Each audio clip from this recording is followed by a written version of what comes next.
الاسم العوفي مبارك، احد ابناء المنحدرين من الاقاليم الصحراويه، وتنتمنى من الله تبارك وتعالى هذه الجمعيه باش تنجح ان شاء الله في هذا العمل هذا.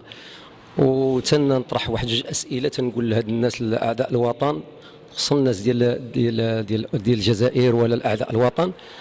السؤال اللي غنطرح لهم سؤالين: من هو رئيس البوليزاريو؟ هو محمد عبد العزيز، مغربي، هذه الاولى. وامتى تاسست البوليزاريو؟ 75 ربما 75 الى ما خانتني الذاكره. اذا هاد اعداء الوطن دائما اعداء الوطن دائما تدبروا الوطن، وتنتمنى من الله تبارك وتعالى باش نتغلبوا على هاد الناس. والسلام عليكم ورحمه الله وبركاته.